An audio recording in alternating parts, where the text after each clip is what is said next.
Good morning, good evening, and good afternoon to you all, from those down the road to the folks around the world. Welcome to another video where again I will be going through the weapons that I use as a 15th century medieval reenactor. If you saw last week's episode or last week's video, a card of which will be up in this corner right here, you will see that I went through the arrows and gave a little look at my 15th century replica bow, bringing in some historical know-how as well as some reenactor experience. But for this week, we will be looking at the swords, the daggers, and the other such weaponry handheld in tournaments and in battlefields across the centuries, most notably, obviously, for the 15th century. So without further ado, here is the rest of this video. I'm going to start with the smaller weapons first and then move on to the bigger stuff, the big toys of the reenactor's arsenal. If I look to my left here, you may recognise this particular style of dagger. Straight blade, a U-shaped crossguard or quillion as it is most commonly known, and of course a very generic looking pommel. Now, whereas you might see this as the antagonist's weapon of choice, the secretive evildoer's choice weapon used to stab either the main character or another character in evil strife. This is more of a battlefield weapon. It's not really a day-to-day sort of carrying around with you kind of weapon, or just sort of lying about weapon. This would probably be the last resort weapon that you would have on the battlefield. So say your sword had been disarmed, your poleaxe had been broken in two and completely unusable. You may have one of these smaller daggers, as well as a couple of other maybe littler weapons to defend yourself, to give yourself a little bit of backup.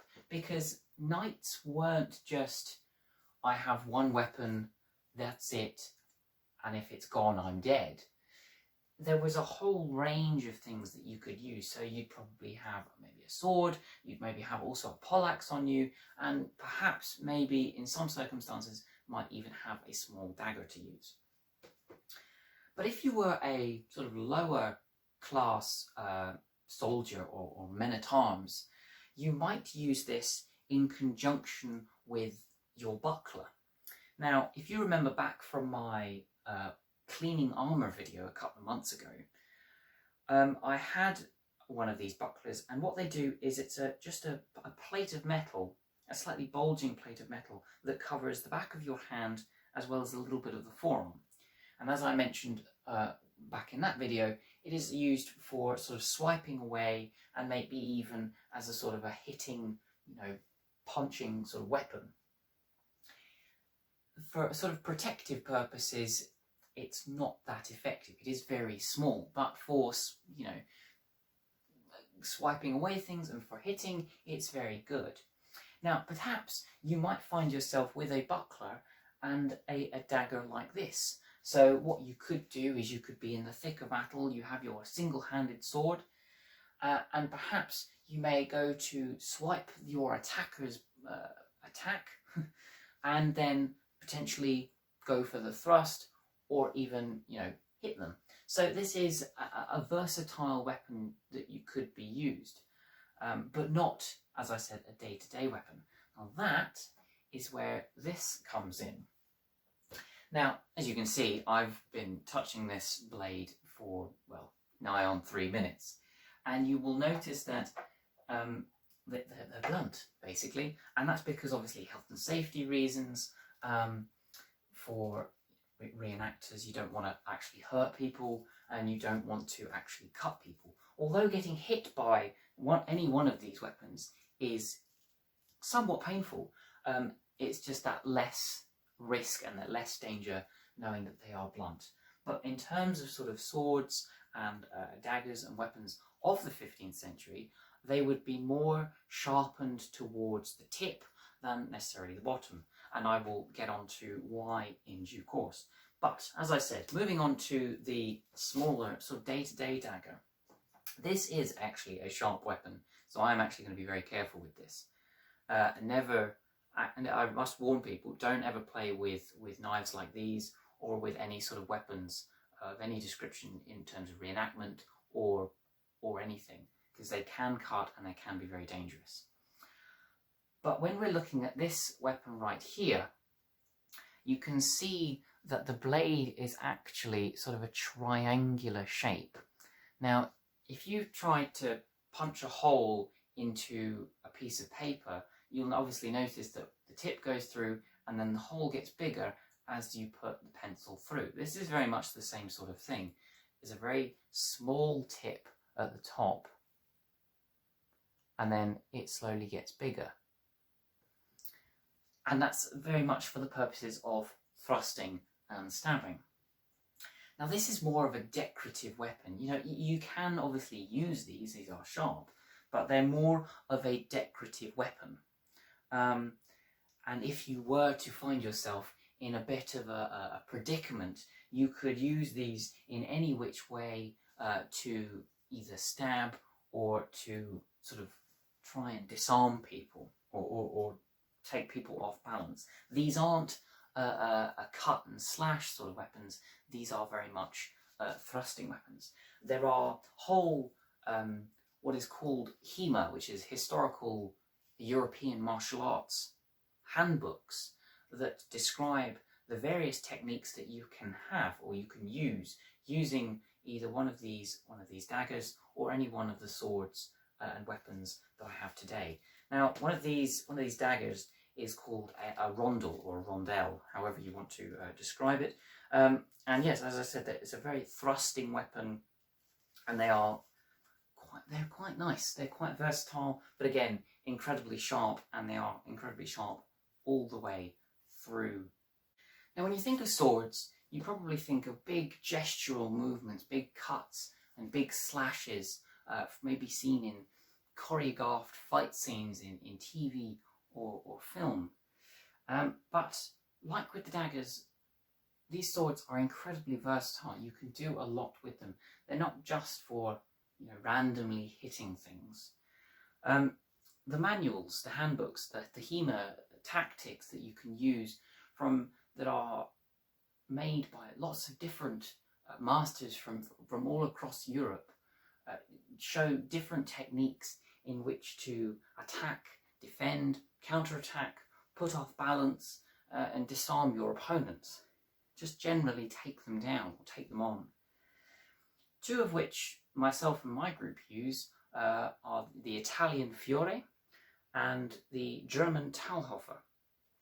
Now, Talhofer is very much about sticking steadfast and being almost like a brick, you know, not really pounding through and getting on with it. But Fiore is very much about the sort of maneuverability and very much about footwork. So you can sort of get around your opponent to attack them. Now, moving on to the actual weapons, this is a hand and a half. And how you would use one of these is that you would obviously grip it with your predominant hand, and then with the secondary hand, you would use that to maneuver, or majoritively maneuver, almost like a lever, almost like an angle, in order to defend and attack your opponents. While you'd still obviously be able to, you know, get around people and you'd still be able to move, the majority of the maneuverability and the movement would be from this sort of left hand angled actions. You could also use this hand and a half in sort of this style, this sort of half-handed or something like that. Because as I said, the blades towards the bottom, towards the quillion and the pommel, were majoritively blunted, but in terms of the tip and the top edge, it would be obviously more stabbing and cutting. And you can obviously do a lot more with this smaller angles. So you can swipe, you can come round, you can get through, you can block things. It's incredibly versatile. But of course, you know, you're not always going to be using this style. This is mostly for sort of close quarters when you're in the thick of battle, or perhaps when you've sort of gotten close up to your enemy. This is more for the distance, this is more for the big gestural movements, but obviously with more technique than just hitting and slashing and cutting. Now, if we move on to the single-hander, you will note the single-hander here is, well, single-handed. You can do a lot more with it. You can just cut and slash and do what you want with it. It's a very agile, very fast-moving weapon. Now, while you might see some TV and film dramas using sort of dual-wielding weapons, there is a very limited evidence to suggest that they would be dual-wielding people. You know, you might see single-hander with the buckler and the dagger, or maybe just the single-hander. But as I said, very agile weapons. You can get round, you can maneuver, and you can't really do the half-handed sort of technique, because you sort of already have a short weapon, and that just makes it ever shorter. Yeah, when you think of, but when you're looking at longer weapons, you know, so obviously we have the single-hander and we have the hand and a half.